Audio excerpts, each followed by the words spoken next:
அன்பு தோழமை உறவுகளே, இது நாம் பொது காலத்தினுடைய 30வது ஞாயிற்றுக்கிழமையிலே அடியெடுத்து வைத்திருக்கின்றோம். இன்றைய நாளிலேயே நம் ஆண்டவராய் இயேசு கிறிஸ்து நம்முடைய வாழ்வும் நம்முடைய ஜெபமும் எவ்வாறாக இருக்க வேண்டும் என்பதை 2 முக்கியமான நபர்களுடைய எடுத்துக்காட்டின் மூலமாக நமக்கு கற்றுத்தருகின்றார். அதாவது பரிசேயரும் வரிதண்டோர் ஓமையின் வாயிலாக நமக்கு கற்றுத்தருகின்றார். எனவே இந்த வீடியோவிலேயே நாம் தாழ்வு மனப்பான்மையோடு வாழ்கின்றோமா அல்லது தற்பெருமையோடு வாழ்கின்றோமா என்று சிந்தித்து பார்க்கலாம். யாரெல்லாம் நம்முடைய சேனலுக்கு முதல் முறையாக வருகின்றீர்களோ சப்ஸ்கிரைப் செய்யாதவர்கள் சப்ஸ்கிரைப் செய்து கொள்ளுங்கள். வாருங்கள் வீடியோக்குள்ளே போகலாம். பிரியமானவர்களே, இந்த ஓமையிலிருந்து இயேசு 3 முக்கியமான கருத்துக்களை இங்கு பதிவிடுகின்றார். முதலாவதாக இயேசுவினுடைய அந்த தீர்ப்பு, இரண்டாவதாக அந்த தீர்ப்பினுடைய காரணம் என்ன, இந்த ஓமையிலிருந்து நாம் எதை நம்முடைய வாழ்க்கைக்கு கற்றுக்கொள்ளலாம் என்று சிந்திக்க இருக்கின்றோம். முதலாவதாக இயேசுவினுடைய தீர்ப்பு. யார் கடவுளால் ஏற்றுக்கொள்ளப்பட்டார்? இந்த ஓமையிலேயே கடைசியாக இயேசு கூறுகின்றார், அந்த கடவுளாகிய ஆண்டவர் பரிசேயருடைய ஜெபத்தை கேட்கவில்லை, மாறாக வரிதண்டவருடைய ஜெபத்தை கேட்கின்றார். இந்த 2 நபர்களை ஆராய்ந்து பார்த்தோம் என்றால் இந்த 2 நபருடைய ஜெபத்திலேயே உண்மை இருக்கின்றது. இவர்கள் இருவருமே பொய்யை பேசவில்லை. குறிப்பாக அந்த பரிசேயரை எடுத்து பார்த்தோம் என்றால் அந்த பரிசேயர் தன்னுடைய வாழ்நாட்களில் செய்த நல்ல செயல்களை மட்டுமே அறிக்கையிடுகின்றார். குறிப்பாக அவர் நோன்பு இருக்கின்றார், கடவுளுக்கு 10ல் 1 பகுதியை கொடுக்கின்றார், மேலும் பெரிய பெரிய பாவங்களிலே அவர் ஈடுபடுவதில்லை. இது அவருடைய உண்மை நிலையை குறிப்பிடுகின்றது. அடுத்ததாக அந்த வரி தண்டுபவர், அந்த வரி தண்டுபவர் தன்னுடைய வாழ்க்கையிலே நடைபெற்ற தன் வாழ்க்கையிலே செய்த அந்த பாவங்களை ஆண்டவர் முன்னிலே அறிக்கையிடுகின்றார். அதிலேயும் எந்த ஒரு பொய்யுமே காணப்படுவதில்லை. இயேசு பரிசேயர் கூறிய அனைத்துமே பொய் என்று தவறு என்று கூறவில்லை, மாறாக அவருடைய மனப்பான்மை தான் சரியாக இல்லை, தவறாக இருக்கிறது என்று குறிப்பிடுகின்றார்.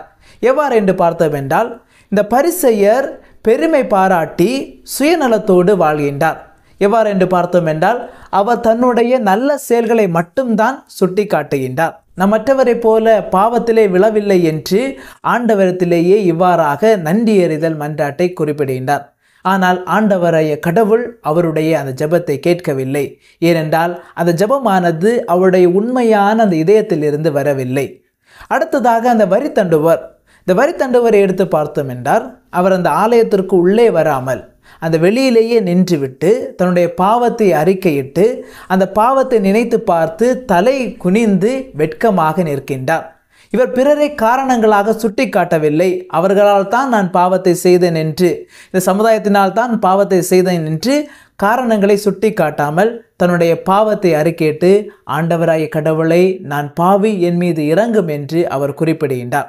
இந்த பரிசேயர் சொன்னது நான் எல்லாவரையும் விட நல்லவனாக இருக்கின்றேன். ஆனால் அந்த வரி தண்டுபவர் சொன்னது ஆண்டவராய கடவுளே நான் பாவி, என் மீது இரக்கமாயிரும் என்று குறிப்பிடுகின்றார். அதனால் தான் ஆண்டவராய கடவுள் அந்த வரி தண்டுபவருடைய ஜெபத்தை கேட்கின்றார். இரண்டாவதாக கடவுள் ஏன் இவ்வாறாக தீர்ப்பிட்டார், இதற்கான காரணம் என்ன என்பதை பற்றி நாம் சிந்திக்க வேண்டும். இந்த ஊமையினுடைய கடைசியிலே இயேசு கூறுகின்றார், தம்மை தாமை உயர்த்துகிறவர் எவரும் தாழ்த்த பெறுவர், தம்மை தாமை தாழ்த்துகிறவர் எவரும் உயர்த்த பெறுவர் என்று குறிப்பிடுகின்றார். இது மட்டும்தான் காரணமாக நாம் எடுத்துக்கொள்ள முடியாது. இதையும் தாண்டி பல்வேறு காரணங்கள் இருக்கின்றது.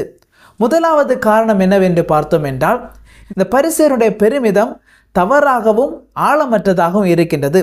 அதாவது தான் செய்த அனைத்து நல்ல செயல்களும் சரியாகத்தான் இருக்கின்றது, ஆனால் அதை குறித்து அவர் பெருமை பாராட்டி இருக்கக்கூடாது. ஆனால் அவருடைய ஜெபம் இவ்வாறாக இருந்திருக்க வேண்டும், ஆண்டவரே நான் திருடன் இல்லை, ஆனால் பல வேளைகளிலே நான் பேராசை கொண்டிருக்கின்றேன். ஆண்டவரே நான் அநீதியானவன் இல்லை, ஆனால் பல வேளைகளிலேயே இரக்கத்தை காட்ட மறந்திருக்கின்றேன். ஆண்டவரே நான் விபச்சாரத்தில் ஈடுபட்டவன் கிடையாது, ஆனால் பல வேளைகளிலே என்னுடைய உள்ளத்திலேயே செருக்கோடும் தீய எண்ணத்தோடும் நான் வாழ்ந்திருக்கின்றேன். இவ்வாறாக அவர் ஜெபித்திருந்தால் நிச்சயமாக கடவுள் அவருடைய ஜெபத்தை கேட்டிருப்பார். ஆனால் இவை அனைத்தையுமே அவர் விட்டுவிட்டு மனம் வருந்த முன் வரவில்லை. தன்னுடைய நல்ல செயல்களை மட்டுமே முக்கியத்துவம் கொடுத்து தன்னுடைய பாவத்தை அவர் மறைத்து விடுகின்றார். இரண்டாவது காரணம் என்னவென்று பார்த்தோம் என்றால் இவர் பிறரை வேகமாக தீர்ப்பிடுகின்றார். அதாவது எல்லாரையுமே தரக்குறைவாக பார்க்கின்றார். நான் மட்டுமே நல்ல செயல்கள் செய்ய முடியும், நான் மட்டுமே இந்த சமுதாயத்தில் நல்லவனாக வாழ்கின்றேன், மற்றவர்கள் அனைவருமே பாவிகள், அவர்கள் கெட்டவர்கள் என்று அவர்களை தீர்ப்பிடுகின்றார். இது ஒரு உண்மையற்ற நிலையையும் அன்பற்ற நிலையையும் குறிப்பிடுகின்றது. இதனால் தான் ஆண்டவராய கடவுள் அவருடைய அந்த ஜெபத்தை கேட்கவில்லை. மூன்றாவது காரணம் என்னவென்றால், கடவுள் தாழ்வு மனப்பான்மையோடும் நேரிய உள்ளத்தோடும் வாழ்கிறவர்களுக்கு முக்கியத்துவம் கொடுக்கின்றார். அதாவதாக அந்த வரித்தண்டுடைய ஜெபத்திலே பார்த்தோம் என்றால் அவருடைய ஜெபமானது உண்மையானதாகவும் நேர்மையான உள்ளத்தோடும் இருக்கின்றது. தன்னை பற்றி அவர் உண்மையை கூறுகின்றார். அதாவது தன்னுடைய பாவத்தை அறிக்கையிட்டு அதை ஆண்டவரிடத்திலே கூறி அவருடைய இரக்கத்தை நாடுகின்றார். பரிசேயருடைய அந்த ஜெபமானது தன்னை பெருமை பாராட்டி தான் செய்த நல்ல செயல்களுக்கு ஆண்டவர் கைமாறு வழங்க வேண்டும் என்று ஆண்டவரிடத்திலே பேரம் பேசுவதாக இருக்கின்றது. எனவே நாம் எப்போது ஆண்டவரிடத்திலேயே தாழ்வு மனப்பான்மையோடும் நேரிய உள்ளத்தோடும் ஆண்டவரிடத்திலே வருகின்ற பொழுது ஆண்டவர் நம்மீது இரக்கத்தை பொழிகின்றார். ஆனால் பெருமை பாராட்டி சுயநலத்தோடு நம்ம நேர்மையாளர்கள் என்று காட்டி ஆண்டவருடைய முன்னத்திலே வருகின்ற பொழுது ஆண்டவர் தீர்ப்பிடுகின்றார். இந்த காரணங்களால் தான் ஆண்டவராய கடவுள் இவ்வாறாக தீர்ப்பிட்டார். கடைசியாக இந்த ஊமையிலிருந்து நாம் எதை கற்றுக்கொள்ள வேண்டும்? இந்த ஊமை எதை கற்றுத்தருகிறது என்றால், கடவுளை நம்முடைய நேரிய உள்ளத்தோடும் தாழ்வு மனப்பான்மையோடும் மகிமைப்படுத்த முடியும். ஆனால் இவை 2 நாள் மட்டும்தான் நாம் காப்பாற்றப்படுவது கிடையாது. மாறாக கடவுளுடைய அருளினால், கடவுளுடைய கிருபையினால், கடவுளுடைய இரக்கத்தினால் மட்டும்தான் நாம் காப்பாற்றப்படுகின்றோம். எந்த ஒரு மனநிலையை நாம் கொள்ள வேண்டும். எனவே இந்த ஊமையினுடைய முக்கிய நோக்கம் என்னவென்றால், தம்மை தாமே நேர்மையாளர்கள் என்று காட்டுவதை நாம் திருத்திக் கொள்ள வேண்டும். நம்மீது மட்டும் நம்பிக்கை வைத்து பிறரை தரக்குறைவாக பார்ப்பதை நிறுத்த வேண்டும். இந்த சமுதாயத்திலேயே மனமுடைந்து பாவிகளாக வெறுத்து ஒதுக்கப்படுகின்ற மக்களை ஏற்றுக்கொண்டு அவர்களை உயர்த்த வேண்டும் என்று இந்த ஓமையினுடைய முக்கியத்துவமாக இருக்கின்றது. எனவே இதிலிருந்து நாம் எதை கற்றுக்கொள்ள வேண்டும் என்றால், நம்மீது காணப்படுகின்ற அந்த நல்ல செயல்கள் மீது மட்டும் நம்பிக்கை வைக்கின்ற பொழுது அதை நம்மை தற்பெருமைக்கு இட்டு செல்லும். நாம் எப்போது நம்மை சுய ஆய்வு செய்து நம்முடைய பாவங்களை ஆண்டவரிடத்திலேயே அறிக்கையிடுகின்ற பொழுது ஆண்டவருடைய இரக்கத்தை நாம் பெறுகின்றோம்.